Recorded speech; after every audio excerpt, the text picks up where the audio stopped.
This great chief, the uniter of the clans of the Hyrkarians, made a already deadly force into a world-conquering army, and with Aquilonia in decline, this sweep was quick.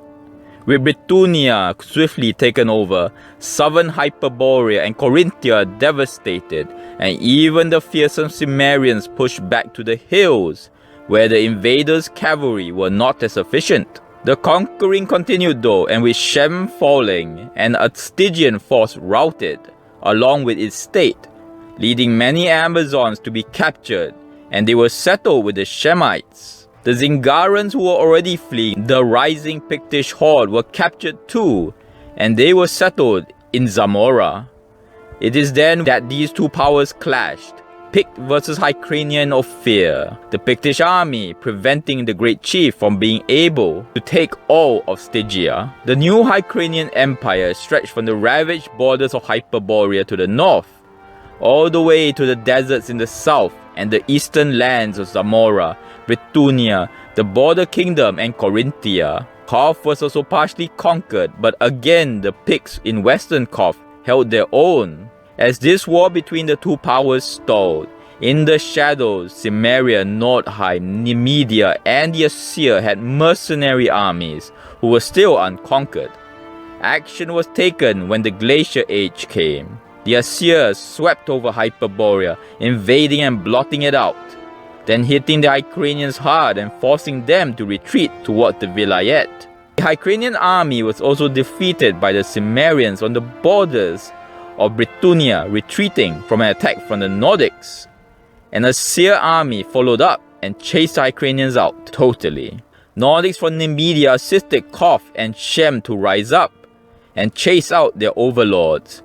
The Cimmerians, while, wandered southeast and destroyed Turan. Of course though, the Hyrkarians did not leave the west peacefully, burning cities and killing captives not fit enough to keep up as they fled. They fled along the northern edge of the Vilayet with thousands of slaves, including Zamorans and Zingarans. A millennia later, they will ride out as Huns, Mongols, Tatars, and Turks. Some would breed with the Shemites and become the ancient Sumerians, while others will mix with the conquering Cimmerians who went further east of the drying inland sea and return as Scythians. Now we must talk of Turan. As in the Hyrkarian history, they are a culture in themselves. Example, having cities and settlements, unlike their nomad cousins. Also known as the Sunset Empire with a population of 12,400,000, Turan's core land stretched along the western coast of the Vilayet Sea, but by Conan's reign as king, would reach the borders of Zamora. West of Kitai, along with Vendaya, they are the richest nations. Its stranglehold of the Vilayet Sea, with ports on the east and west of it, ensured that wealth would trade and flow freely. Its capital is Agapur, with a population of 1.35 million, ruled from the Sunrise Court, a magnificent palace. Its most famous ruler being the Grand Sultan Yezagerd, and swayed by the religion Erlik, the living Tarim. Confusingly, even though they are unique from their ancestors in customs, they still refer to themselves as Hyrkarians and ally themselves closely with their nomad cousins.